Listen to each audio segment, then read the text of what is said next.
اعوذ باللہ من الشیطان الرجیم بسم اللہ الرحمن الرحیم الحمد للہ الذی لا یبلغ مدحتہ القائلون ولا یحصی نعماءہ العادون ولا یعدی حقہ المجتہدون الذي ليس لصفته حد محدود ولا نعت موجود ولا وقت معدود ولا أجل ممدود فطر الخلائق بقدرته ونشر الرياح برحمته والصلاة والسلام على الرسول المسدد المصطفى العمجد المحمود الأحمد سیدنا و مولانا و مولا الکونین جد الحسن والحسین وعانی والقاسم محمد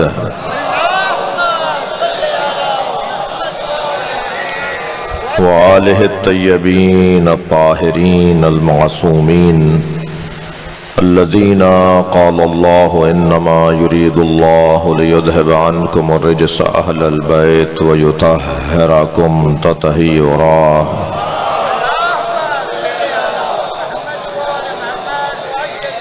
ولعنة الله على أعدائهم أجمعين من يوم عداوتهم إلى قيام يوم الدين أما بعد قال الحكيم في قرآن الكريم بسم الله الرحمن الرحيم يا أيها الذين آمنوا من يرتد منكم عن دينه فسوف يأتي الله بقوم يحبهم ويحبونه أذلة على المؤمنين أعزة على الكافرين يجاهدون في سبيل الله ولا يخافون لومة لائم ذلك فضل الله يؤتيه من يشاء والله واسع عليم إنما وليكم الله ورسوله والذين آمنوا الذين يقيمون الصلاة ويؤتون الزكاة وهم راكعون ومن يتول الله ورسوله والذين آمنوا فإن حزب اللہ هم الغالبون صلوات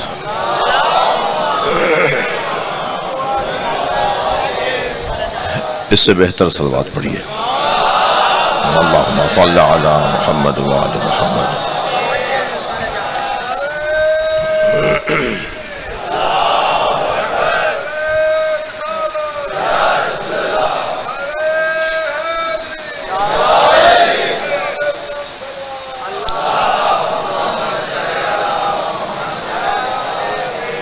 سورہ مبارکہ مائدہ کی 54ویں 55ویں اور 56ویں 3 آیتیں میں نے پڑھی ہیں جو میں نے سوچا تھا وہ بھی پڑھوں گا اور جو جناب سلیم مہر صاحب مضمون سوچے ہوئے ہیں اس کے بغیر تو ہمارا سانس بھی نہیں آتا بھی نہیں ہے جاتا بھی نہیں ہے لہذا اس مضمون پر بھی بات ہوگی مختلف وجوہات کی بنیاد پہ کچھ تاخیر سے بیٹھا ہوں آپ کے سامنے اور امید ہے کہ کل اس سے کچھ پہلے حاضری ہو جائے گی اللہ اپنے اس کلام میں کیا ارشاد فرما رہا ہے پہلے اس کا ترجمہ سن لیجئے پھر اس کی تفسیر پہ غور کریں گے ارشاد حضرت ہدیت ہو رہا ہے یا ایھا الذین آمنوا اے صاحبان ایمان من یرتد منکم عن دینہ تم میں سے اگر کوئی مرتد ہو گیا تو ہوتا رہے یا ایھا الذین آمنوا اے صاحبان ایمان من یرتد منکم عن دینہ تم میں سے اگر کوئی دین سے پھر جائے تو پھرتا رہے فسوف یأتی اللہ بقوم اللہ اس کا محتاج نہیں ہے یعنی میں اسی مرحلے پہ کہہ دوں کہ ہماری وجہ سے مجلسیں نہیں ہو رہی ہم مجلسوں کی وجہ سے جی رہے ہیں ہماری وجہ سے امام بارگاہ نہیں ہے بلکہ ہماری عزت امام بارگاہوں سے ہے. ہماری وجہ سے مسجدیں آباد نہیں ہیں، بلکہ ہماری عزت مسجد سے ہے۔ دین نے ہمیں عزت دی ہے، ہم نے کوئی دین پہ احسان نہیں کیا۔ یہ پہلے مرحلے پہ اللہ اعلان کر رہا ہے، یا ایھا الذین آمنوا، اے صاحبان ایمان، من یرتد منکم عن دینہ، اے صاحبان ایمان اگر تم میں سے کوئی مرتد ہو گیا، پھرتا ہے تو پھر جائے، فسوف یأتی اللہ بقوم، اللہ ایک اور قوم کو لے آئے گا، تمہارے جانے سے کوئی فرق نہیں پڑے گا، اللہ تم سے اچھے لے آئے گا، کسی کے جانے سے کوئی فرق نہیں پڑے گا۔ فسوف یأتی اللہ بقوم، اللہ پھر ایک اور قوم کو لے آئے گا جس میں یہ 6 صفتیں ہیں۔ اچھا یہیں پہلے مرحلے پہ کہہ دوں کہ اللہ صاحب العصر کے اصحاب کی صفات کو بیان کر رہا ہے۔ اگر مجھے اور آپ کو امام کے ایک صلوات ہدیہ کریں گے محمد و آل محمد، فیصل بھائی، مجھے اور آپ کو اگر امام کے اصحاب میں شامل ہونا ہے تو اللہ اصحاب صاحب العصر کی صفات کو بیان کر رہا ہے۔ اور میں لفظ اور روشن تر کہہ دیتا ہوں، اللہ مولائیوں کی صفت کو بیان کر رہا ہے، اللہ علی والوں کی صفت کو بیان کر رہا ہے۔ ویسے بھی اللہ شناختی کارڈ کا مسلمان چاہتا ہی نہیں ہے، اللہ تو کردار کا مسلمان چاہتا ہے، جس کا عمل بتائے، جس کی چال بتائے کہ کون جا رہا ہے، ہمیں منہ سے بتانا نہ پڑے کہ ہم علی والے ہیں، بلکہ ہمارا حلیہ بتائے کہ ہم علی والے ہیں۔ علی والوں کا حلیہ بتاتا ہے کہ علی والے ہیں۔ جنازہ پکار کے بتاتا تھا مجھے علی نے مارا ہے، کسی نے دیکھا نہیں تھا کہ بت ابراہیم نے توڑے ہیں، مگر سارا شہر کہہ رہا تھا کہ بت ابراہیم نے توڑے ہیں، بغیر دیکھے بول رہے تھے کہ ابراہیم نے توڑے ہیں، کام بتا رہا ہے کہ کس کا ہے۔ اور جب بلا لیا نا حضرت ابراہیم کو، ابراہیم یہ بت تم نے توڑے ہیں، تو حضرت ابراہیم نے فرمایا اسی نے توڑے ہوں گے جس کے گلے میں کلہاڑی لٹکی ہے۔ حضرت ابراہیم کا کام بھی تو انہی کا تھا نا، انہوں نے سارے بت توڑ کر ایک بڑے بت کے گلے میں کلہاڑی لٹکا دی تھی، کسی کی آنکھ پھوڑی، کسی کی ناک کاٹی، کسی کا کان کاٹا، کسی کا پیر توڑا، اور پھر ایک بت کو کچھ نہیں کیا، اس کے گلے میں کلہاڑی لٹکا دی۔ تو حضرت فرمانے لگے یہ اسی نے کیا ہوگا جس کے گلے میں کلہاڑی لٹکی ہے۔ بھائی زندوں کو اسما افہم بولنا اس ممبر کا کام ہے، مردوں کو اسما افہم تو سبھی بولتے ہیں، اس ممبر کا کام ہے کہ زندوں کو اسما افہم بولا جائے۔ ابراہیم علیہ السلام نے پوری قوم کو جھنجھوڑ ڈالا، جو چاہتے تھے نا وہی ان سے کہلوا دیا، کہنے لگے وہ تو ناک پر بیٹھی مکھی نہیں جھل سکتا، جس کے گلے میں کلہاڑی لٹکی ہے وہ تو ناک پر بیٹھی مکھی نہیں جھل سکتا، وہ یہ بت کیسے توڑتا؟ تو حضرت ابراہیم نے فوراً فرمایا میں یہی تو تمہیں سمجھانا چاہ رہا ہوں، پھر وہ تمہارا خالق کیسے ہے، وہ تمہارا رب کیسے ہے، وہ تمہیں پالتا کیسے ہے، جو یہ اتنا بھی نہیں کر سکتا وہ تمہیں کیسے چلا رہا ہے، کیسے سنبھال رہا ہے؟ تو مان تو سب نے لیا کہ ابراہیم صحیح کہہ رہے ہیں، توجہ ہے، مگر اقرار کرنے کے لیے جرأت چاہیے۔ معاشرے میں آپ کو بہت لوگ ملیں گے جو مان لیتے ہیں، بولتے نہیں ہیں۔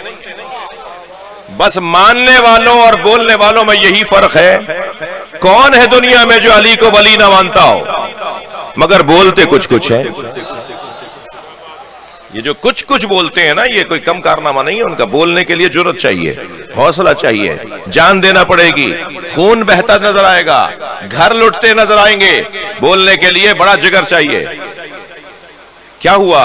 حضرت ابراہیم کا کام بتا رہا تھا کہ یہ ابراہیم کا کام ہے۔ تو اللہ یہاں صفات کو بیان کر رہا ہے، مولا کائنات کے چاہنے والوں کی صفات۔ ارشاد ہو رہا ہے اے صاحبان ایمان اگر تم میں سے کوئی مرتد ہو گیا، پھر گیا اپنے دین سے، فسوف یأتی اللہ بقوم، اللہ کسی اور کو لے آئے گا جن میں پہلی صفت یہ ہوگی، توجہ چاہوں گا، پہلی صفت یہ ہوگی کہ یحبہم، اللہ ان سے محبت کرتا ہوگا۔ اللہ بھئی اگر میں بہت معمولی سا طالب علم ہوں، میں اگر اس نقطے پہ رکوں نا تو مجھے 1 گھنٹہ چاہیے۔ اللہ جن سے محبت کرے ان میں سب سے بڑے کا نام علی ہے۔ پھر میں دلیل دے دوں کہ سب سے بڑا وجود جس سے اللہ محبت کرتا ہے وہ مولا علی کی ذات ہے۔ دلیل یہ ہے کہ اللہ جس سے محبت کرتا ہے نا، پھر اللہ کی مخلوق اسی سے محبت کرتی ہے۔ جتنا علی مولا کے نام کو روکنے، چھپانے، دبانے کی کوشش کی گئی کہ یہ نام نہ لیا جائے، اتنا ہی دنیا میں بتائیے سب سے زیادہ محبت کس سے ہوتی ہے؟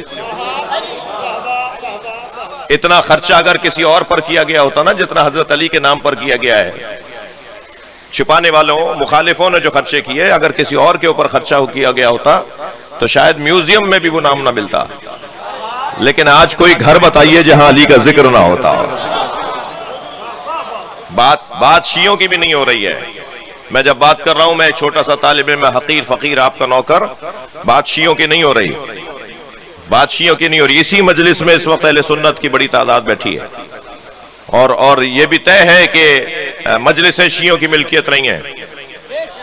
شیعہ امام حسین کی عزاداری کے نوکر ہیں اور نوکروں کو اپنی اوقات میں رہنا چاہیے، مالک کے مہمانوں کا خیال کرنا چاہیے۔ تو یہ سب کے آنے کی اور بیٹھنے کی جگہ ہے۔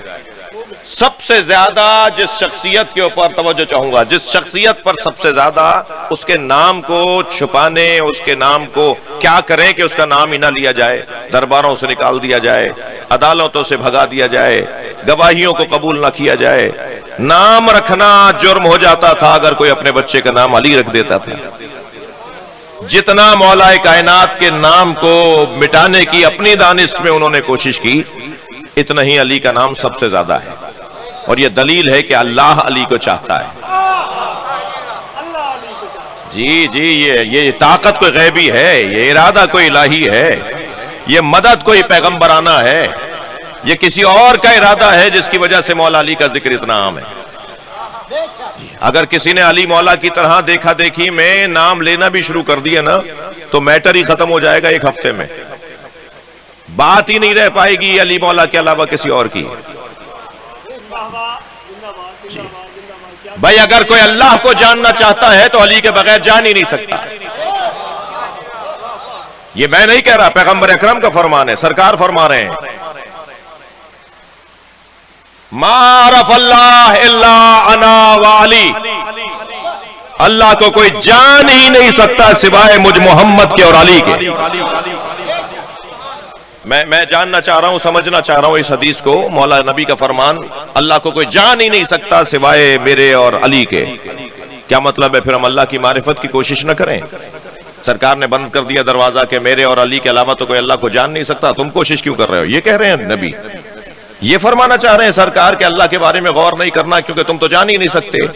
ما عرف اللہ الا انا وعلی، اللہ کو کوئی جان ہی نہیں سکتا سوائے میرے اور علی کے۔ یہ نہیں فرما رہے کہ تم غور نہ کرو، بلکہ یہ فرما رہے ہیں جو غور کرو میرے فرمان سے اور علی کے فرمان سے سمجھو۔ اللہ کو سمجھو میرے قول کے ذریعے اور علی کے فرمان کے ذریعے، پھر تمہیں اللہ سمجھ میں آئے گا۔ جو میں بتاؤں گا وہی اللہ تمہیں سمجھ میں آئے گا، وہی اللہ ہوگا جسے اللہ سمجھانا چاہتا ہے۔ اگر علی کے قول سے سمجھو گے تو وہی اللہ ہوگا جو اللہ تمہیں سمجھانا چاہتا ہے۔ ما عرف اللہ الا انا وعلی، اللہ کو کوئی جان ہی نہیں سکتا سوائے میرے اور علی کے۔ ما عرفنی الا اللہ وعلی، اور مجھ محمد کو کوئی پہچان نہیں سکتا، جانتا ہے تو اللہ جانتا ہے یا علی جانتا ہے۔ ما عرف علی الا اللہ وانا، اور علی کو کوئی نہیں پہچان سکتا، اور اگر کوئی جان سکتا ہے، جانتا ہے تو وہ اللہ جانتا ہے یا میں محمد جانتا ہوں۔ یعنی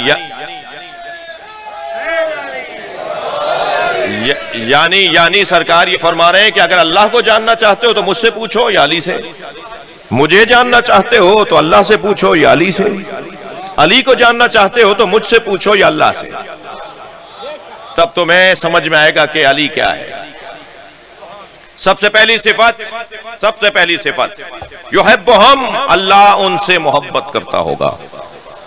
یحبونہ مرحلہ ترجمے کا ہے، اس لیے میں تفسیر میں کوشش کر رہا ہوں کہ دوسرے مرحلے میں آ جاؤں تو تفسیر کی بات ہو۔ یحبونہ، اور وہ بھی اللہ سے محبت کرتے ہوں گے، یہ دوسری صفت۔ تیسری صفت کیا ہے؟ اذلۃ علی المؤمنین، جب وہ مومنین کے سامنے جاتے ہیں تو خاکساری کے ساتھ، انکساری کے ساتھ، گردن جھکا کے مومنین سے ملتے ہیں۔ اکڑنے کی جگہ کوئی اور ہے. مومن کے سامنے مومن اکڑتا نہیں ہے.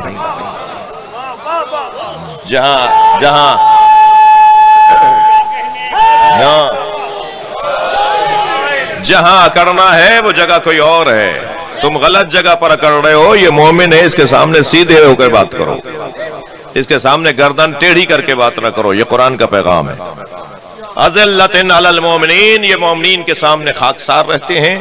اعزۃ علی الکافرین, اور کافروں سے اکڑ کر بات کرتے ہیں. جن سے اکڑ کر بات کرنی ہے وہ مومن نہیں ہے. جن سے جھک کر بات کرنی ہے وہ کافر نہیں ہے. کافر سے اکڑ کے بولتے ہیں, مومن سے جھک کر بات کرتے ہیں.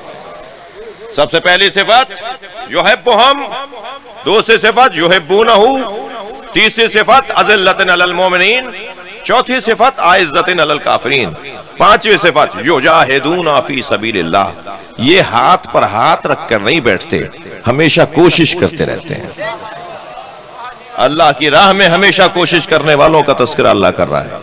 یجاہدون فی سبیل اللہ, یہ پانچویں صفت. چھٹی صفت جو اس آیت کے اندر اللہ بیان کر رہا ہے, لا یخافون لومۃ لائم, یہ ملامت کرنے والوں کی ملامت سے خوف زدہ نہیں ہوتے. ساری دنیا ایک طرف ہو جائے یا اکیلے بھی کھڑے ہوں تو مطمئن نظر آتے ہیں. بھائی صلوات ہدیہ کر دیں محمد و آل محمد.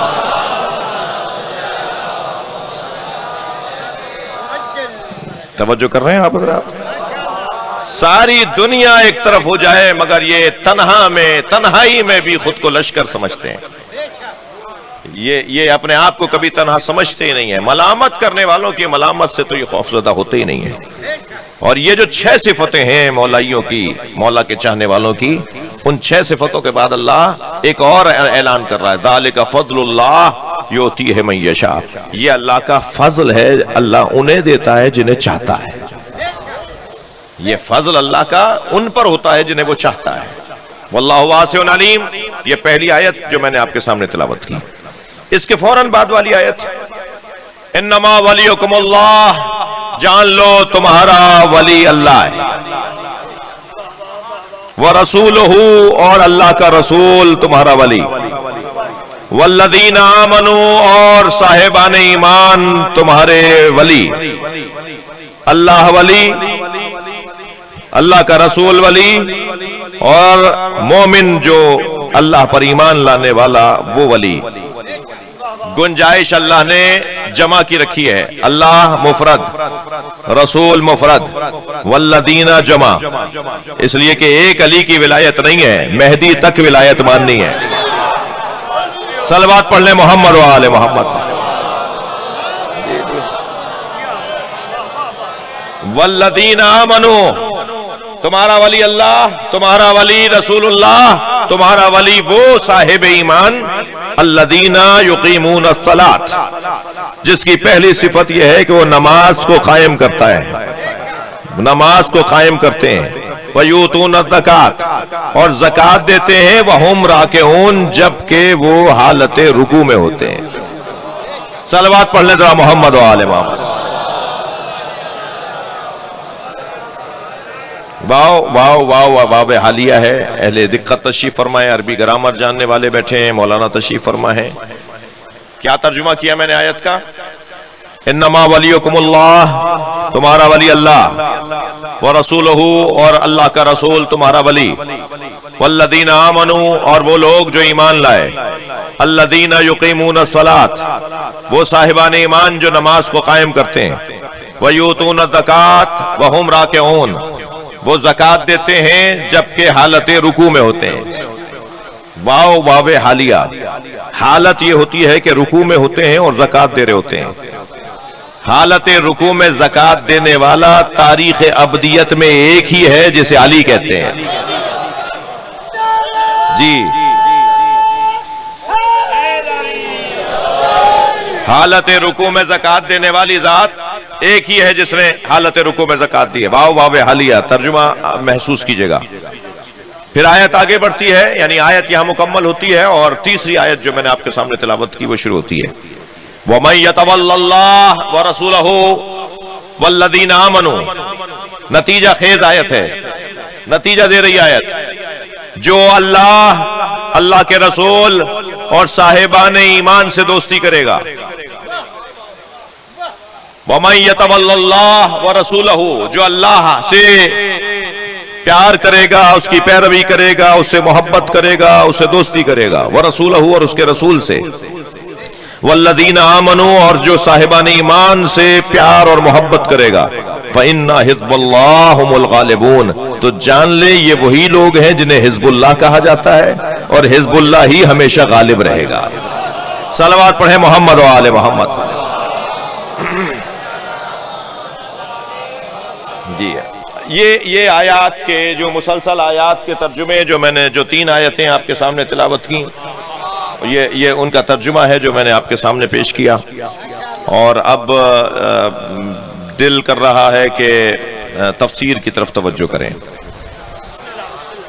اگرچہ مجھے آج آپ کے پاس جو طے تھا وقت، اس سے کوئی 1 گھنٹہ تاخیر ہوئی ہے، اور تھوڑے سے آپ خفا بھی بیٹھے ہیں. وہ آپ کا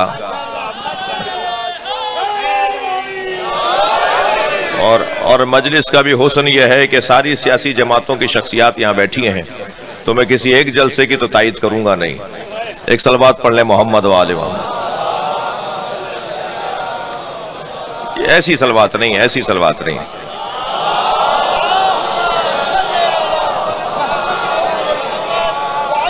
اس سے اچھی اور بلند صلوات.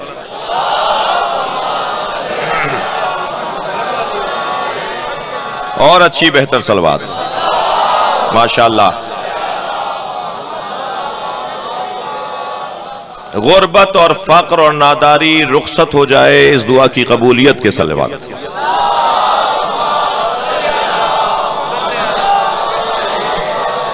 بیماری شفا میں بدل جائے اس دعا کی قبولیت کے لیے صلوات.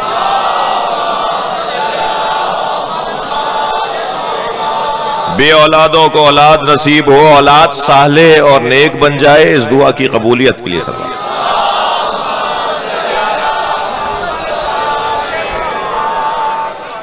بات آگے بڑھے. آج حضور میں چاہ رہا تھا آپ کی خدمت میں جس مضمون کو پیش کرنا، وہ مضمون ہے جس کی تمہید کے لیے مجھے 2-4 منٹ چاہیے. بسم اللہ 2-4 ہی کہہ رہے ہیں، میں کیا کروں. نصاب تشیع، میں سنی بھائیوں کو پیغام دے رہا ہوں. نصاب تشیع کا نصاب جس کے بغیر کوئی شیعہ نہیں رہ سکتا، وہ یہ 4 عنوانات ہیں. یعنی جو ان 4 عنوانات سے جڑا ہوا ہو وہ شیعہ کہلا سکتا ہے. سب سے پہلا عنوان ہے عقیدہ توحید. وہ شیعہ نہیں ہے جو اللہ کو وحدہ لا شریک نہ مانے. بڑی عنایت، آپ کی توجہات بڑھ رہی ہیں. میں نے آپ سے اجازت لے لی نا کہ وجہ کیا تھی دیر سے بیٹھنے کی. جی تو آپ ساتھ دیجئے تھوڑا سا. سب سے پہلا عنوان تشیع کے لیے، نصاب تشیع، پہلا عنوان وہ ہے عقیدہ توحید. جو موحد نہیں ہے وہ شیعہ نہیں ہے. کچھ بھی ہوگا شیعہ نہیں ہے. میں اس سے نفرت تو مجھے کسی سے نہیں کرنی چاہیے. جو اللہ کو نہیں مانتا اس سے نفرت نہیں کرنی چاہیے، اس سے پیار کرنا چاہیے. توجہ ہے. نفرت بیماری سے ہونی چاہیے، بیمار سے نہیں ہونی چاہیے. جو اللہ کو نہیں مانتا، جو اللہ کے بارے میں ابھی شک و شبے کا شکار ہے، اس سے نفرت نہیں، اس سے پیار ہونا ہے. ہمیں اس سے پیار کرنا ہوگا. عقیدہ توحید نصاب تشیع کا پہلا عنوان. عقیدہ ختم نبوت، وہ شیعہ ہی نہیں ہے جو نبی کو آخر نبی نہ مانے. بڑی عنایت. جو خاتم الانبیاء نہ مانے وہ شیعہ نہیں ہے. ہم نبی کے بعد کسی نبی کے قائل نہیں ہیں، اور عملی طور پر نبی کے بعد کسی کو نبی نہیں مانتے. اس کا ثبوت دیتے ہیں محمد الرسول اللہ کے بعد علی ولی اللہ پڑھ کر. جی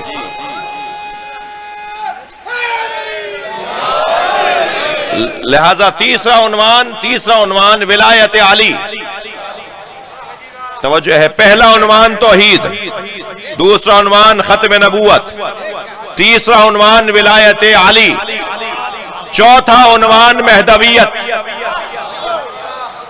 وہ شیعہ نہیں ہے جو امام مہدی کو نہ مانتا. اور اگر میرا مضمون آپ کے حوالے ہو جائے تو میں آج کوشش کروں یہ ثابت کرنے کے لیے کہ وہ مسلمان ہی نہیں ہے جو مہدی کو نہ مانتا. صلوات پڑھ لیں محمد و آل محمد. جی لہذا چوتھا عنوان تشیع، نصاب تشیع، عنوان تشیع مہدویت ہے.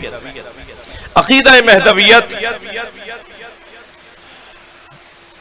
اور عقیدہ ولایت مولا علی، عقیدہ ختم نبوت اور عقیدہ توحید. میرا دل کہہ رہا ہے کہ ایک جملہ آپ کو ہدیہ کروں. اگر ہمیں سفر کرنا ہو نزولی تو پہلے اللہ، پھر رسول اللہ، پھر علی. شاید کوئی سنگین جملہ کہنے جا رہا ہوں. اگر ہمارا سفر نزولی ہو، اوپر سے نیچے کا، تو نزولی سفر میں پہلے اللہ، پھر رسول اللہ، پھر علی. اور اگر ہمارا سفر صعودی ہو، اگر ہمارا سفر نیچے سے اوپر کی طرف ہو تو پہلے علی، پھر رسول اللہ، پھر اللہ. کوئی جا ہی نہیں سکتا رسول اللہ تک جب تک کہ علی کو نہ مانے. اگر علی کے بغیر رسول اللہ کو ماننے کی کوشش کی تو پھر رسول اللہ بھی ملیں گے تو ایسے ملیں گے جیسا اللہ نہیں چاہتا. میں بچ گیا ہوں، گزر گیا ہوں بس. ورنہ اگر تفصیل بتاؤں نا کہ جو علی کے بغیر رسول اللہ کو مانتے ہیں. جی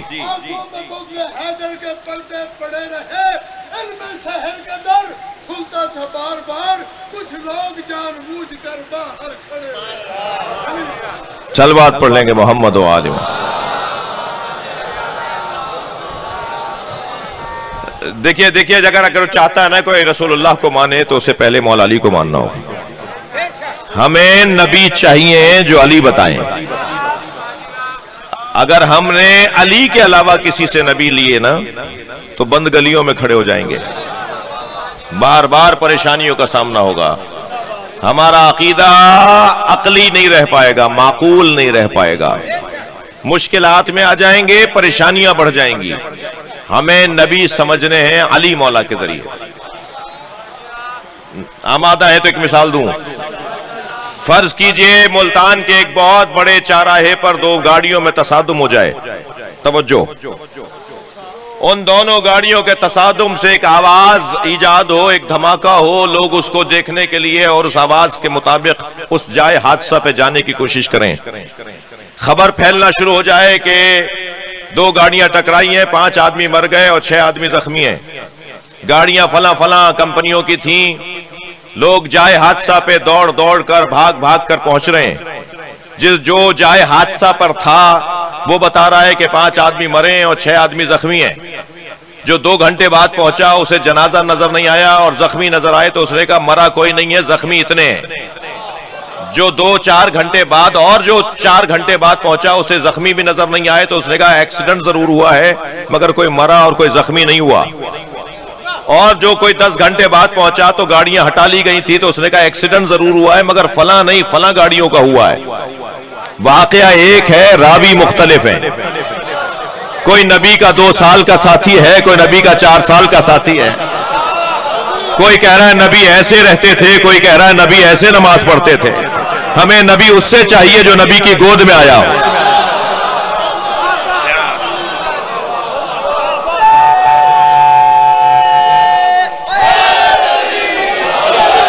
نبی وہ بتائے گا جو نبی کو چھوڑ کر نہ گیا ہو جب تک کہ غسل و کفن نہ دے دیا ہو. لہذا علی بتائیں گے کہ نبی کیسے تھے. بہت شکریہ، آپ کی توجہات بڑھی ہیں.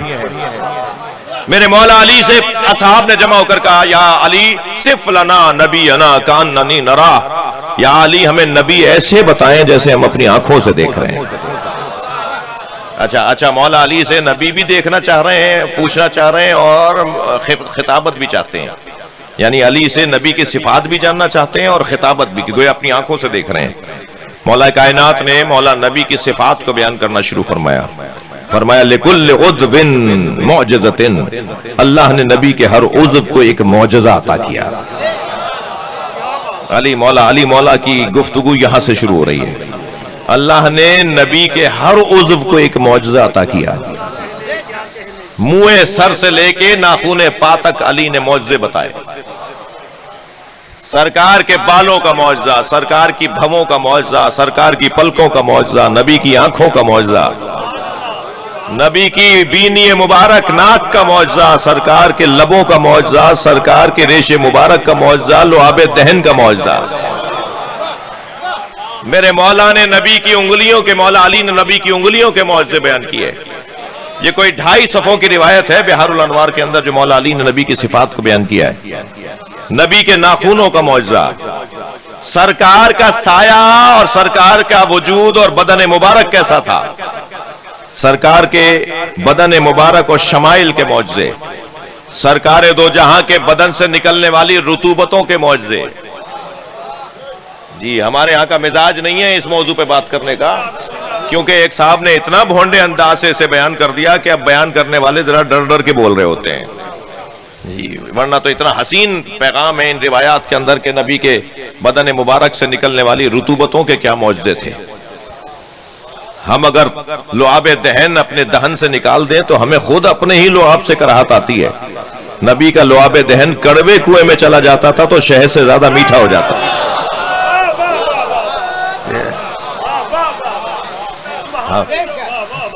یہ ایک مثال میں نے دیا، اور کچھ باتوں کی طرف اشارہ نہیں کر سکوں گا، ممبر مانے ہیں۔ جی ایک چیز کا معجزہ مولا علی بیان فرما رہے ہیں۔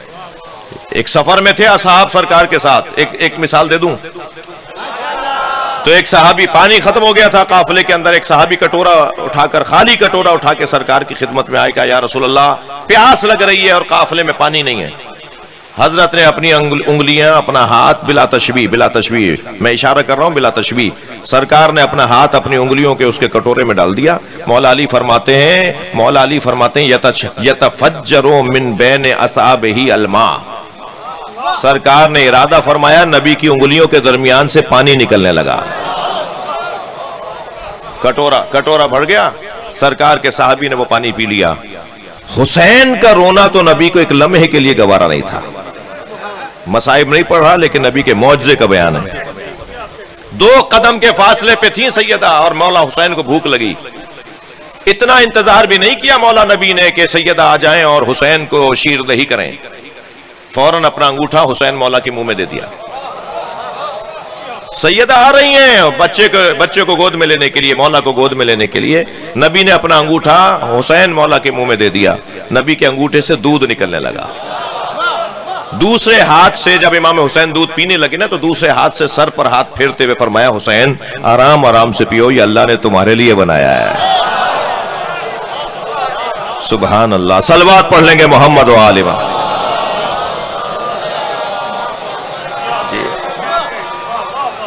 کون بتائے گا کہ نبی کیسے تھے؟ مولا علی بتائیں گے۔ بڑا مضمون ہے، بڑا پسندیدہ مضمون ہے، بڑا لطیف مضمون ہے۔ کیا بتایا ہے مولا علی نے نبی کے بارے میں؟ ایک طویل گفتگو ہے، گریز لے رہا ہوں، پہلی مجلس ہے، آئندہ کی مجلسوں میں مضمون اور منظم ہوگا۔ لہذا یہاں پر 3 ولایتوں کا ذکر ہو رہا ہے، اور 3 ولایتوں میں اللہ کی ولایت، رسول اللہ کی ولایت، اور حالت رکوع میں زکوٰۃ دینے والی کی ولایت۔ اور جو ان تینوں ولایتوں کو تسلیم کر لے فَإِنَّا حِزْبَ اللَّهِ هُمُ الْغَالِبُونَ، جو ان تینوں ولایتوں کو مان لے وہ اللہ کا لشکر ہے، اور اللہ کا لشکر ہی ہمیشہ غالب رہے گا۔ جو ان 3 ولایتوں کو، آیتیں مسلسل ہیں بھائی، مسلسل آیتیں، اگر آپ سے کوئی کہنا کہ آپ اپنے آپ کو حق پر کیوں مانتے ہیں، انہیں پہلے یہ آیت پڑھ کے سنا دیں۔ البتہ بڑی کوششیں کی گئی ہیں ترجموں میں، کارستانیاں، جی کارگزاریاں، کاریگریاں کرنے کی بڑی کوششیں ہوئی ہیں کہ ترجمے میں ڈنڈی مار دی جائے کہ یہ مراد نہیں ہے، وہ مراد نہیں ہے، مگر اللہ کا کلام کسی کے ترجمے کا محتاج نہیں ہے۔ ترجمہ نہیں تھا تو کیا قرآن نہیں تھا؟ قرآن ترجمے کی وجہ سے چل رہا ہے۔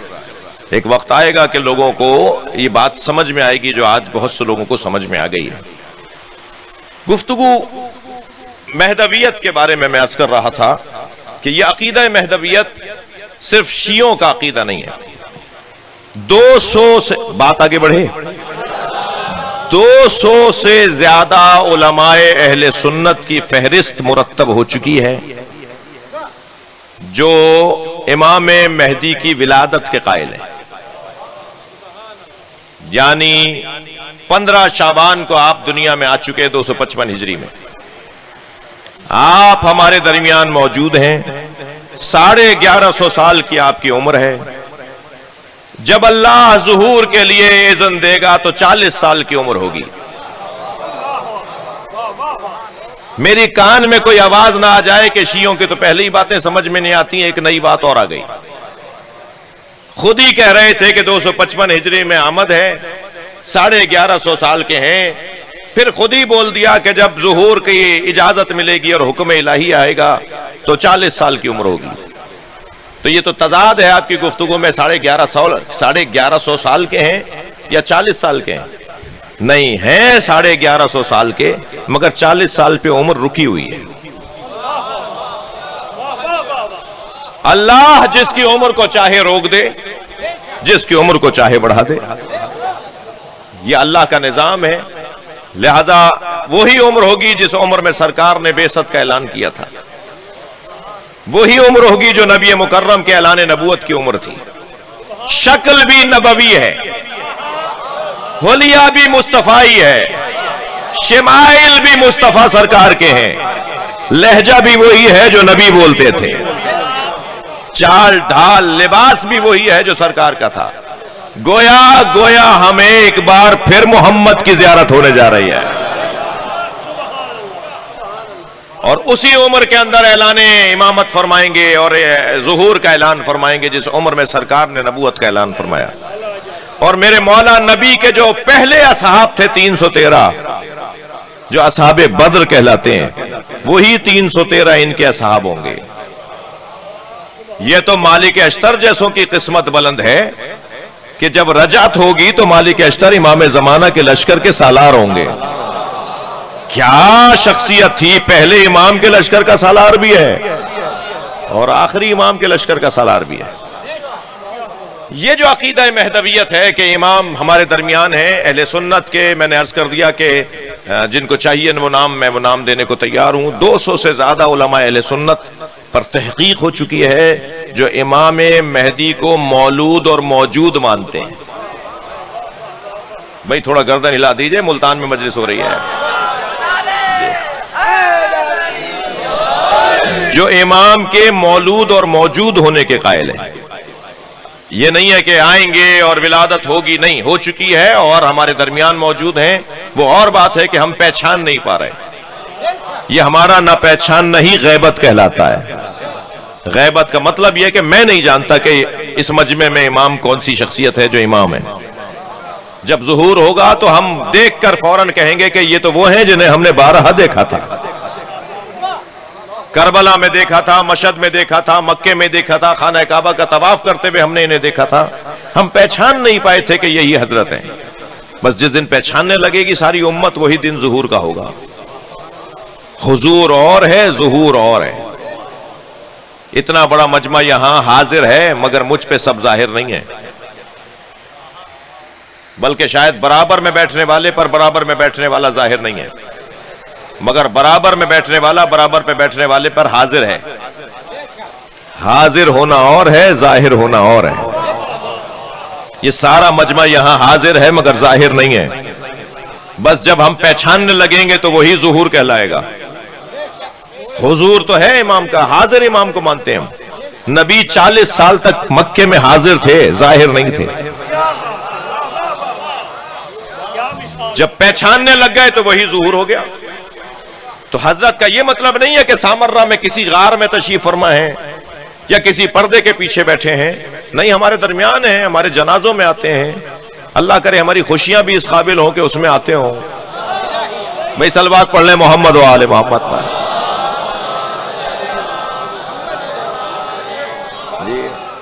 اس لیے کہ بعض اوقات ہم جب خوشی میں مبتلا ہوتے ہیں تو بھول جاتے ہیں کہ آداب و تہذیب کیا ہیں. جی, تو عقیدہ مہدویت مسئلہ شیعوں کا نہیں ہے, اہل سنت و شیعہ دونوں کا مشترکہ مسئلہ ہے, جس پہ بہت دور جاؤں کہ فلاں یورپ کے فلاں فلسفی نے کیا کہا ہے اور ہندوستان کے فلاں ہندو نے کیا کہا ہے، اور مثال کے طور پر مثلاً فلاں یونانی نے کیا کہا ہے اور فلاں تورانی نے کیا کہا ہے، میں وہاں دور کیوں جاؤں؟ میں علامہ اقبال سے پوچھتا ہوں۔ علامہ اقبال ہمارے اس خطے کا ایک بڑا مفکر، ایک ایسی ذات، ایک ایسی شخصیت جس کے دیے ہوئے نظریات، جس کے بیان کیے ہوئے اشعار، جس کے بولے ہوئے پیغامات اس خطے کے لیے تو کسی بھی ہدایت اور رہنمائی سے کم نہیں ہے۔ علامہ اقبال نے عقیدہ مہدویت کو کیسے بیان کیا ہے؟ کیا علامہ اقبال مہدویت کے بارے میں کچھ فرماتے ہیں یا نہیں؟ پہلی بات تو یہ کہ علامہ اقبال نے امام مہدی کے بارے میں مخالفت بھی کی ہے اور تائید بھی کی ہے، یعنی کچھ اشعار اقبال رحمت اللہ علیہ کے مہدویت کی مخالفت میں ہیں، کچھ اشعار مہدویت کی حمایت میں ہیں۔ یہ کیسے کہ کبھی مخالفت کبھی حمایت؟ اصل میں اقبال کی 3 تصویریں ہیں۔ جو اقبالیات کے طالب علم بیٹھے ہوئے ہیں وہ میری گفتگو سے تقویت پائیں گے۔ علامہ اقبال کی 3 تصویریں ہیں۔ اقبال کا ہندوستانی دور، اقبال کا مغربی دور، اقبال کا عرفانی دور۔ علامہ اقبال کا جو ہندوستانی دور ہے، اس دور میں علامہ اقبال نے انقلاب کی بات کی، حالات کو بدلنے کی بات کی، سستی سے نکلنے کی بات کی، لہذا علامہ اقبال نے ہندوستانی دور میں عقیدہ مہدویت کی مخالفت کی ہے۔ علامہ اقبال کا جو مغربی دور ہے، اس دور میں علامہ اقبال نے مہدویت کا اقرار کیا ہے۔ علامہ اقبال کا جو عرفانی دور ہے وہ اس سے زیادہ بلند دور ہے، وہ صرف مہدویت کا اقرار نہیں کر رہے بلکہ اس دور میں انہوں نے مولائیت کا اقرار بھی کیا ہے۔ جیسے جیسے علامہ اقبال کا دور بڑھتا گیا، بدلتا گیا، اقبال کا مزاج بھی بدلتا چلا گیا۔ میرے اس تجزیے کے پیچھے شاید گھنٹوں کی محنت ہے جو میں آپ کے سامنے رکھ رہا ہوں، ایک وسیع مطالعہ ہے جو میں آپ کے سامنے رکھ رہا ہوں کہ اقبال ان 3 دوروں سے گزرے ہیں۔ وہ دور جس دور میں اقبال نے مہدویت کا انکار کیا، اس دور میں اقبال کیا کہہ رہے ہیں ذرا اقبال سے ہی سن لیجئے۔ کہتے ہیں سب اپنے بنائے ہوئے زندہ میں ہیں محبوس۔ اقبال کے شعر سنا رہا ہوں آپ کو جس میں آخر میں جا کے علامہ اقبال مہدویت کا انکار کریں گے۔ سب اپنے بنائے ہوئے زندہ میں ہیں محبوس، خاور کے ثوابت ہوں کہ افرنگ کے سیار، پیرانے کلیسا ہوں کہ شیخان حرم ہوں، نہ جرت گفتار ہے نہ جدت افکار، ہے اہل سیاست کے وہی کہنا خمو پیچ، شاعر اسی افلاس تخیل میں گرفتار، دنیا کو ہے اس مہدی برحق کی ضرورت، دنیا کو ہے اس مہدی برحق کی ضرورت، ہو جس کی نگاہ زلزلہ عالم افکار۔ اس میں علامہ اقبال نے مہدویت کا انکار کیا ہے۔ بظاہر یہ 2 مصرے جب ہمارے ہاں پڑھے جاتے ہیں اقبال سے متعلق تو شاید یہ تصور کیا جاتا ہے کہ یہ علامہ اقبال کیونکہ امام مہدی کا نام لے رہے ہیں، اس کا مطلب یہ ہے کہ علامہ اقبال امام مہدی کی تائید کر رہے ہیں۔ وہ کہہ رہے ہیں ایسے مہدی کو نہیں مانتا میں جو مہدی تمہیں سلا دے، جس کی سوچ تمہیں سست بنا دے۔ میں مہدویت کو نہیں مانتا، تمہیں سست بنا رہا ہے یہ نظریہ۔ یہ مخالفت کر رہے ہیں علامہ اقبال، مخالف عقیدہ مہدویت۔ لیکن علامہ اقبال جب جرمنی گئے ہیں اور وہاں انہوں نے جا کر پی ایچ ڈی کی اور ڈاکٹریٹ کی سند ان کی وہیں کی، مجھے توفیق حاصل رہی ہے ابھی پچھلے دنوں جب میں یورپ تھا تو میرا شوق تھا کہ میں پیرس جاؤں تو آیت اللہ خمینی کا گھر دیکھ کر آؤں، اور جب جرمنی جاؤں تو میں علامہ اقبال کا گھر دیکھ کر آؤں۔ الحمدللہ میں خمینی صاحب کے دروازے پر بھی ہو کر آیا ہوں اور علامہ اقبال کے دروازے پہ جا کر ان کا فاتحہ پڑھ کر آیا ہوں۔ دونوں اس صدی کے بڑے مفکر، دونوں نے مسلمانوں کی تصویر کو بہتر کیا۔ اس صدی کے مسلمانوں کے مجدد یا خمینی ہے یا اقبال ہے۔ اور مجھ سے اور آپ سے زیادہ پیار علامہ اقبال سے ایرانی کرتے ہیں، اس لیے کہ ان کا زیادہ تر کلام فارسی میں، اور ایرانیوں کو ان سے اس لیے پیار ہے کہ جو فکر انہوں نے فارسی میں دیے وہ فارسی جاننے والے ہی سمجھیں گے۔ بعض وہاں کے مجتہدین تو اقبالیات کے حافظ ہیں، علامہ اقبال کے حافظ ہیں۔ شاید ہم میں سے تو بعض بچے آج تک علامہ اقبال کے مزار پہ نہ گئے ہوں، لیکن شاید ہی کوئی ایرانی ہو کہ جو پاکستان آتا ہو وہ علامہ اقبال کے مزار پہ نہ جاتا ہو۔ یہ ہمارے لیے ایک عزت ہے کہ اس خطے کا بڑا مفکر جو اس خطے کے مفکروں کے لیے بھی امامت کر رہا ہے، رہنمائی کر رہا ہے، سربراہی کر رہا ہے، پیغام دیتا وہ نظر آ رہا ہے۔ یہاں جب علامہ اقبال پہنچے ہیں یورپ تو انہوں نے وہاں جا کر اپنی رائے بدلی ہے اور عقیدہ مہدویت کے قائل ہوئے ہیں۔ اب اس میں ذرا دیکھیے کہ اقبال کیا کہتے ہیں، تھک تو نہیں رہے میری باتوں سے؟ اسے اگر سب موجود ہیں تو ایک صلوات ہدیہ کریں۔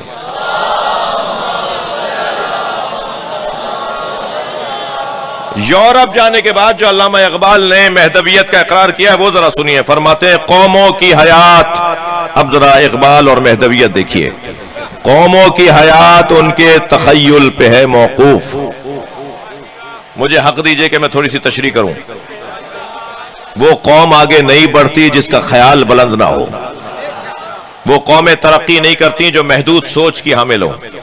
علامہ اقبال کہہ رہے ہیں قوموں کی حیات ان کے تخیل پہ ہے موقوف، یہ ذوق سکھاتا ہے ادب مرغ چمن کو۔ سوچ اونچی کرو تاکہ کچھ کر پاؤ۔ مولا علی نے جب اپنے بیٹے کو جنگ جمل میں اتارا، جاؤ جا کے اونٹنی کے گھٹنے کاٹ کر آؤ تاکہ ہودج گرے جنگ ٹھنڈی پڑے۔ مگر اس اونٹنی کے گھٹنے کاٹنا آسان کام نہیں تھا۔ محمد حنفیہ تلوار لے کے تو چلے گئے، مگر تیروں کا جب مہ برسنے لگا تو الٹے پیر واپس آ گئے، اور جب الٹنے لگے پلٹنے لگے تو امام حسن کی آواز آئی، بھائی تلوار مجھے دو۔ اور امام حسن نے تلوار اور ڈھال بھائی سے لی اور برق کی مانند بلا تشبیہ میدان میں گئے اور لشکروں کو کاٹتے ہوئے اس اونٹنی تک پہنچے، اور پھر گھٹنے کاٹے تو ہودج گری اور جنگ ٹھنڈی پڑی۔ اتنی جلدی پوری تاریخ سنا دوں یہ کوئی اور نہیں کر پائے گا، اور آپ بھی جلدی سے سنی رہے ہیں۔ جی مولا نے اونٹنی کے گھٹنے کاٹے، ہودج گری، جنگ ٹھنڈی پڑی۔ امام حسن آئے تو لوگوں نے بڑھ کر استقبال کیا۔ مولا علی نے کیا دیکھا؟ محمد حنفیہ گردن لٹکائے گئے کونے میں کھڑے ہیں۔ قریب جا کے کہا بیٹا کیا بات ہے؟ کہا بابا آپ نے مجھے ایک کام دیا تھا میں کر نہیں پایا۔ بھائی حسن کر کے آ گئے تو حضرت محمد حنفیہ کی پشت پر مولا علی نے ہاتھ مارا اور فرمایا انت ابنی وہو ابن رسول اللہ، تم میرے بیٹے ہو وہ رسول اللہ کا بیٹا ہے۔ حسن مجتبی، صلوات پڑھ لیں محمد و آل محمد۔ حسن مجتبی سے اپنی برابری نہیں کرو، کہاں حسن کہاں تم؟ تو وہاں جب میدان میں اترے ہیں نا میرے مولا، تو اس وقت مولا علی نے فرمایا تھا جب میدان میں اترو تو اپنی نگاہوں کو آخری دستے پہ رکھنا۔ جن کی سوچ چھوٹی ہوتی ہے وہ کچھ نہیں کر پاتے، جن کی فکر بلند ہوتی ہے وہ کچھ کر پاتے ہیں۔ چھوٹی چھوٹی آرزویں رکھنے والے کچھ نہیں کر پاتے، بڑے بڑے کام کرنے والے کچھ کر پاتے ہیں۔ قوموں کی حیات علامہ اقبال، اور نتیجہ دیں گے وہ امام مہدی پر جا کر، قوموں کی حیات ان کے تخیل پہ ہے موقوف، یہ ذوق سکھاتا ہے ادب مرغ چمن کو۔ مرغ چمن تو ایک ہی ہوتا ہے، بلبل تو ایک ہی ہوتی ہے ہزاروں پھولوں میں، کوئل تو ایک ہی کوک رہی ہوتی ہے۔ اتنے بڑے چمن میں اور اتنے بڑے باغ میں ایک ہی کوئل کوک رہی ہوتی ہے۔ بھائی ایک ہی ہوتا ہے جو قوم کو لے کے چلتا ہے۔ یہ شوق نہ ہو کہ سب ایک جیسے ہو جائیں، کچھ ہی لوگ ہوتے ہیں کہ جو قوموں کی رہنمائی کرتے ہیں۔ فرما رہے ہیں قوموں کی حیات ان کے تخیل پہ ہے موقوف، یہ ذوق سکھاتا ہے ادب مرغ چمن کو۔ مجذوب فرہنگی نے بے انداز فرہنگی، مہدی کے تصور سے کیا زندہ وطن کو۔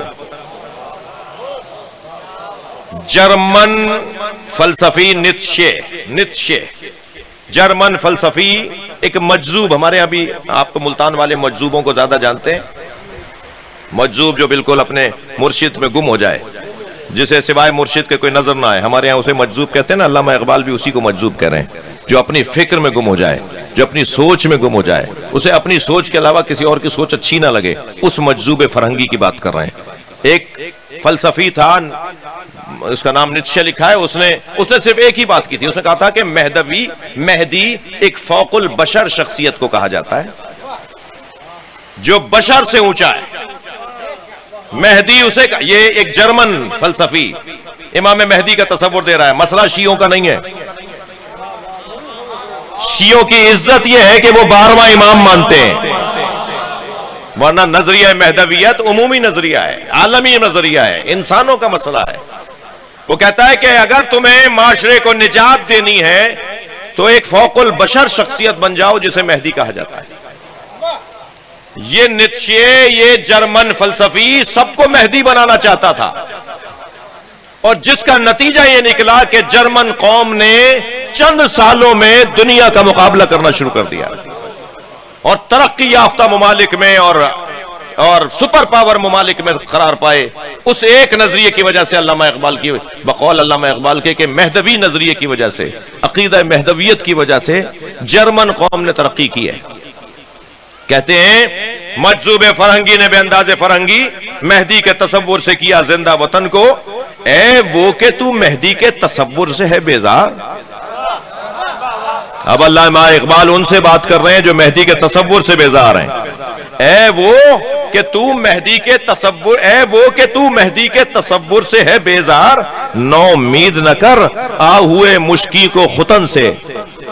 اگر ہرن کو پتہ چل جائے نا کہ اس کی ناف میں مشک نہیں ہے تو اسے جینے کا مزہ ہی نہیں آئے گا. اگر انتظار کرنے والوں کو یہ معلوم ہو کہ مہدی ہی نہیں ہے تو انتظار میں مزہ ہی نہیں آئے گا. یہ کہہ رہے ہیں علامہ اقبال. نا امید نہ کر, یہ مت کہے کہ مہدی ہے ہی نہیں. جتنا تم مہدی کا ذکر کرے گا اتنی امیدیں بڑھیں گی, اور جتنی امیدیں بڑھیں گی اتنا تحرک بڑھے گا, اور جتنا تحرک بڑھے گا اتنا ہی بہتری آتی چلی جائے گی. معاشرہ مہدی کے تصور سے جی رہا ہے. یہ علامہ اقبال کا نظریہ. اب چوتھا شعر سنیے علامہ اقبال کا. فرماتے ہیں ہو زندہ کفن پوش, ہو زندہ کفن پوش تو مردہ اسے سمجھیں. بھائی تھوڑا سا توجہ بڑھائیے, آپ بات تو لے رہے ہیں مگر گردن بھی ہلا دیجئے. ہو زندہ کفن پوش تو مردہ اسے سمجھیں. اگر کوئی زندہ کفن پہن کے لیٹ جائے تو ہم اسے مردہ سمجھ لیں. ہو زندہ کفن پوش تو مردہ اسے سمجھیں, یعنی دفنا دیں اسے, اس نے کفن پہن لیا دفنا دیں. نہیں, علامہ اقبال دوسرے مصرے میں کہہ رہے ہیں یا چاک کریں مرد کے نادا کے کفن کو. یہ جو زندہ کفن پہن کے لیٹا ہوا ہے اسے دفنا دیں یا اس کا کفن پھاڑ کے اسے اٹھائیں. یہ جو لا تعلقی کا کفن پہنا ہوا ہے, یہ جو غیر جانبدارانہ الفاظ پر مشتمل کہ فلاں غیر جانبدار, یہ غیر جانبداری کفن ہے, یہ لا تعلقی کفن ہے. میرا کیا واسطہ, یہ کفن ہے. میں کیا کر لوں گا, یہ کفن ہے. میں اکیلا کیسے تبدیلی اور بہتری لا سکتا ہوں, یہ کفن ہے. اس کفن کو اتار کر پھینکو, اسے اٹھاؤ کہ زندہ ہے تو. شیعت کی لغت میں لا تعلقی کا لفظ ہی نہیں ہے. غیر جانبدار اہل بیت کے چاہنے والوں میں یہ لغت ہی نہیں ہے. ایک صاحب کہنے لگے فلاں صاحب بہت اچھے ہیں, نہ کسی کی اچھائی میں ہے نہ کسی کی برائی میں. میں نے کہا بھائی تعریف کر رہے ہو یا مذمت؟ یہ بہت اچھے ہیں جو کسی کی برائی میں بھی نہیں ہے اور کسی کی اچھائی میں بھی نہیں ہے. نہیں, کسی سے کوئی تعلق نہیں رکھتے, اپنے کام سے کام رکھتے ہیں, تو یہ تعریف ہو رہی ہے مذمت؟ یہ تو مردہ ہے, زندہ کہاں ہے؟ جسے کسی سے تعلق ہی نہ ہو, جسے کسی کی پرواہ نہ ہو, وہ مردہ ہے. اور اس نے لا تعلقی کا کفن پہنا ہوا ہے. اقبال کہہ رہے ہیں کفن اتار کر اس کو جگاؤ, اٹھ جا کر کسی حق کی جانبداری کر. یہ کیسے ہو سکتا ہے؟ حضرت محمد حنفیہ جنگ جمل کے موقع پر مولا علی نے فرمایا جاؤ اپنی بہن کو جا کے سمجھاؤ. تھک تو نہیں رہے آپ؟ جاؤ اپنی بہن کو جا کے سمجھاؤ. حضرت محمد حنفیہ, معاف کیجئے گا محمد ابن ابی بکر حضرت محمد ابن ابی بکر سے مولا علی نے فرمایا جاؤ اپنی بہن کو جا کے سمجھاؤ. حضرت محمد ابن ابی بکر آئے اپنی بہن کے پاس، کہا باجی مجھے اتنا بتائیے، صلوات پڑھے ذرا محمد والے محمد ابن ابی بکر کے فرمانے لگے باجی مجھے اتنا بتائیے کیا یہ حدیث صحیح ہے یا نہیں کہ نبی نے فرمایا الحق مع علی وعلی مع الحق اللہم ادر الحق حیث ما دار علی. کیا نبی نے یہ فرمایا یا نہیں فرمایا کہ حق علی کے ساتھ ہے، علی حق کے ساتھ ہے، اور یا اللہ حق کو وہاں موڑ دے جہاں علی جا رہا ہو. تو حضرت نے بی بی نے فرمایا کہ ہاں میرے بھائی یہ نبی نے فرمایا ہے. کہ یہ حدیث اگر صحیح ہے تو پھر جان لیجئے میں علی کے پیچھے جا رہا ہوں، ہر حق علی کے پیچھے جائے گا، ہر صحیح آدمی علی کے پیچھے جائے گا.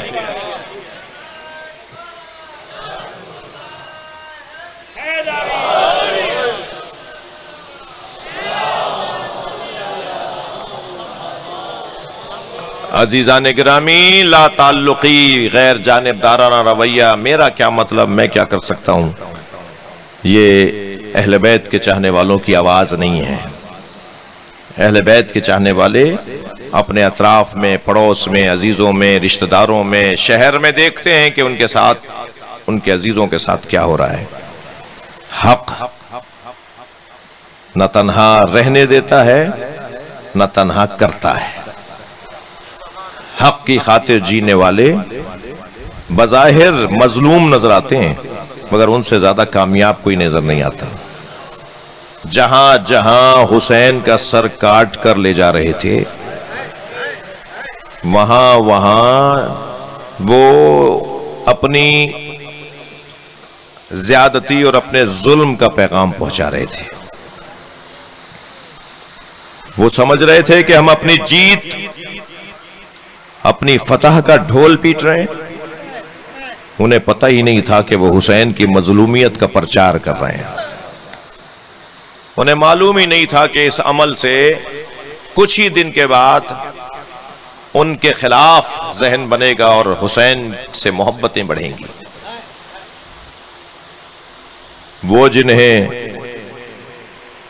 اللہ نے بنا کر ساری کائنات کو ان کے طفیل بنایا، وہ جن کی وجہ سے اللہ نے زمین کا فرش بچھایا، آسمان کا شامیانہ لگایا، وہ جن کی وجہ سے اللہ نے دریاؤں کی سبیلیں لگائیں، وہ جن کی وجہ سے اللہ نے چاند سورج کی قندیلیں روشن کی، وہ جن کی وجہ سے اللہ نے ملائکہ کو، جن، وحوش، طیور، مخلوقات کو خلق کیا، وہ جن کے تصدق میں پانی بنا، وہ کربلا میں چند قطرے پانی مانگ رہے تھے. سب سے زیادہ امام سجاد جس بات کو یاد کر کر کے روتے تھے وہ یہی بات تھی کہ مجھ سے بھولتا نہیں ہے کہ میرے بابا نے میرے بھائی علی اصغر کے لیے پانی مانگا. جو ارادہ کرے تو پانی زمین سے ابلنے لگے، جو ارادہ کرے تو آسمان پانی برسانے لگے. ہوا بھی تھا ایسا کہ جناب سکینہ جب دامن چھوڑ نہیں رہی تھی، بابا میرا بھائی مر جائے گا، بابا یہ بچے مر جائیں گے، پانی کی سبیل کریں. امام بچی کا ہاتھ پکڑ کے خیمے کی پشت پر لے گئے، ایک پتھر ہٹایا تو تازہ پانی ابلنے لگا. پیاسی بچی کے قدم بڑھے تاکہ پانی پی لیں. آواز آئی مولا حسین کی، سکینہ پھر امت کی بخشش نہیں ہوگی، سکینہ میرے نانا کی امت کی نجات نہیں ہوگی. قربان جائیں حسین کے بچوں پر، ان کی سوچ اور ان کی فکر اور ان کی معرفت اور ان کی منزلت پر. وہ سکینہ بی بی کے بڑھتے ہوئے قدم رک گئے، مڑ کر کہا بابا پھر میں پیاسی رہوں گی. کیا جگر ہے، کیا حوصلہ ہے. میرے مولا حسین کے لیے آسمان سے پانی برسانا. ہمارے یہاں کے اگر حسین مولا کی پیروی کرنے والے کچھ اللہ کے ولی دعا کرے تو پانی برس جائے، مگر اللہ کا یہ خاص بندہ مدد نہیں لینا چاہتا تھا. جب مولا حسین گھوڑے سے گر رہے تھے، سخت جملہ کہنے جا رہا ہوں، اس وقت فرشتوں میں کوہرام بپا تھا، یا اللہ تیرا حسین مارا جا رہا ہے. تو آواز قدرت آئی، جاؤ جا کے حسین کی مدد کر لو. 5000 فرشتے آئے ہیں امام حسین کی مدد کرنے، عرش سے پہرا چھوڑ کر آئے. جب امام حسین سے آ کر فرشتوں نے کہا نا ہم آپ کی مدد کو حکم کریں، امام نے فرمایا میرا امتحان ہے، مجھے تمہاری مدد کی ضرورت نہیں ہے۔ ان فرشتوں نے اللہ سے پوچھا یا اللہ حسین ہم سے مدد نہیں مانگ رہے، فرمایا وہیں رکو تو دیکھو حسین کیسا امتحان دیتا ہے۔ اور جب امام حسین شہید ہو گئے تو حکم الہی ہوا تمہیں اب عرش پہ آنے کی ضرورت نہیں ہے، قیامت تک حسین کی قبر کی حفاظت کرو۔ کربلا میں آپ جاتے ہیں نا، اللہ آپ کو بار بار لے جائے، جو نہیں گئے ہیں انہیں اللہ یہ زمین دکھائے، جو جا چکے ہیں بار بار جائیں، جا کے آپ دیکھیں گے ایک خاص روحانیت ہے، ایک خاص نور ہے، فرشتوں کی آمد و رفت محسوس کی جا سکتی ہے کربلا میں۔ جن آ گئے امام حسین کی مدد کرنے، امام نے فرمایا میرے امتحان ہے، میں تم سے مدد نہیں لوں گا۔ وہ حسین جو کربلا میں تنہا گھوڑے سے گر رہا تھا، کوئی بچانے والا امام حسین کو نہیں تھا۔ یہ قوم جو بعض چیزوں کا احترام اور سلیقہ اور بعض چیزوں کا خیال کرتی ہے، مثلا ذوالجناح ہمارے یہاں بڑا محترم ہے، سجایا جاتا ہے، اس کی برآمدگی ہوتی ہے، سال بھر اس کی خدمت ہوتی ہے، زندگی بھر اس کی خدمت ہوتی ہے۔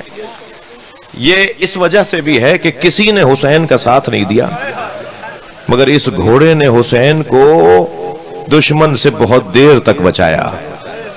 اور جب خود حسین مولا نے چاہا نا کہ اب میں جانا چاہتا ہوں، تو پھر ارادہ الہیہ تھا، فرمایا اے ذوالجناح مجھ سے اب تیری پشت پہ بیٹھا نہیں جاتا۔ تو اس نے اپنے گھٹنے ٹیک دیے تھے کہ حسین گریں تو حسین کو تکلیف کم سے کم ہو۔ اور جب امام حسین زمین پر آئے ہیں تو کیا منظر بنا کہ ایک مرتبہ زمین کربلا کو زلزلہ آنے لگا، ایک پھوپھی تھی جو بھتیجے کا بازو ہلا رہی تھی، اور وہ یہ کہہ رہی تھی میرے لال اٹھو، یہ زمین کربلا پہ زلزلہ کیسا ہے؟ تو امام سجاد نے فرمایا تھا پھوپھی اماں خیمے کا پردہ ہٹائیے۔ اب جو خیمے کا پردہ ہٹا، نیزے کی انی پر حسین کا سر تھا۔ آواز دے کر کہا السلام علیکہ یا ابا عبداللہ۔ ادھر پسر سعد نے آواز دی کوئی ذوالجناح کو تیر نہ مارے، میں نے بچپن میں نبی کو اس پہ بیٹھے دیکھا ہے، میں تبرک کے طور پر اسے رکھوں گا، اسے پکڑ کر لاؤ، مجھے اپنے پاس تبرکن رکھنا ہے۔ رونا اسی کا ہے، عمر سعد کو نبی کی سواری یاد رہی، مگر نبی کے دوش پر بیٹھنے والا حسین یاد نہیں رہا۔ سپاہی آگے بڑھے ذوالجناح کو پکڑنے کے لیے، دو دو تین تین کر کے سپاہی جاتے تھے، ذوالجناح انہیں زخمی کرتا تھا، کسی کو قریب نہیں آنے دیتا تھا۔ آیت اللہ رسولی محلاتی نے لکھا ہے کہ 80 سپاہیوں کو ذوالجناح نے زخمی کیا، اور جب کسی کے قابو میں نہیں آ رہا تھا تو پسر سعد نے کہا چھوڑ دو، دیکھو یہ کرتا کیا ہے۔ جب سپاہی دور ہٹنے لگے، یزیدی لشکر کے سپاہی دور ہٹے، تو ذوالجناح نے دائیں بائیں دیکھنا شروع کیا، اسے اندازہ ہوا کہ حسین سے دور ہو گیا ہے، اور پھر دوڑا ہے اسی جانب جہاں حسین کو اتارا تھا، مگر عزاداروں لاشیں بکھرے ہوئے تھے، اور لاشوں کے سروں پہ سر نہیں تھے، تنوں پہ سر نہیں تھے، لاشوں کے درمیان کھڑے ہو کر یہ لاشوں کو سونگ رہا تھا۔ یہ ہر لاشے پہ جاتا تھا اور لاشے کو سونگتا تھا۔ اجرکم اللہ، اجرکم اللہ، آپ کی آوازیں بلند ہیں، اللہ آپ کو کسی غم میں نہ لائے سوائے غم اہل بیت میں، ہمیں رونے اور رلانے والوں میں قرار دے۔ یہ ایک لاشے پہ جا کے سونگتا تھا، ایسا لگتا تھا جیسے اپنا پھول تلاش کر رہا ہو، اور پھر اسی لاشے پہ رکا جو حسین کا لاشا تھا۔ امام کی رگوں سے خون نکل رہا تھا، اس نے اپنی پیشانی حسین کے خون سے رنگین کی، اور زمین کربلا پہ ایسے پیر مار رہا تھا جیسے ماتم کرتے ہیں، اور ماتم کرتا ہوا دوڑا ہے خیمہ گاہ کی طرف۔ بس آخری جملہ کہہ رہا ہوں، عزاداروں آپ نے بہت سنا ہوگا کہ بیٹیوں کو باپ سے پیار ہوتا ہے، باپ بھی بیٹیوں سے بڑا پیار کرتے ہیں۔ میں نے کربلا کے مقتل میں دیکھا ہے ذوالجناح ڈھونڈ رہا تھا سکینہ کون سے خیمے میں، اور اسی خیمے پہ جا کے رکا جس خیمے میں بی بی سکینہ تھی، اپنے گلے سے ایسے آواز نکال رہا تھا جیسے نوحہ پڑھ رہا ہو۔ بی بی نے بابا کے گھوڑے کی آواز سنی نا تو خیمے سے باہر آئیں، قربان جائیں سمجھداریاں قربان سکینہ بی بی پر، عقل مندیاں قربان جناب سکینہ پر۔ بابا کے گھوڑے کی آواز سن کے باہر آئیں، خالی گھوڑا کھڑے ہوئے دیکھا، انتہائی وقار کے ساتھ قدم اٹھائے، انتہائی وقار کے ساتھ قدم اٹھائے۔ جیسے جیسے گھوڑے کے قریب جا رہی تھی، گھوڑا گردن جھکاتا جا رہا تھا، گردن جھکا کے سکینہ کے سامنے کھڑا تھا۔ بی بی نے گھوڑے کی گردن پہ ہاتھ رکھا اور ایک ہی سوال کیا، یا جواد و ابی، اے میرے بابا کے با وفا گھوڑے، یا جواد و ابی ہل سقیا ابی ام قتل عطشانا، مجھے اتنا بتا دے پانی پلا کے مارا یا میرے بابا کو پیاسا مار دیا؟ میرا بابا پیاسا بہت تھا۔ الا لعنت اللہ علی قوم الظالمین فسیعلم الذین ظلموا ای منقلب ینقلبون۔ یا اللہ ان آوازوں پر رحمت نازل فرما، رونے والوں کی توفیقات میں اضافہ فرما، ہم سب کی عاقبت بخیر فرما، امام زمانہ کے ظہور میں تعجیل فرما، اس گھر پہ اپنی رحمت نازل فرما، جناب سلیم محی صاحب کے مرحومین کی مغفرت فرما، امام زمانہ کے ظہور میں تعجیل فرما۔ ربنا آتنا فی الدنیا حسنۃ وفی الآخرۃ حسنۃ وقنا عذاب النار۔ الہی و سیدی و مولائی اغفر لوالدی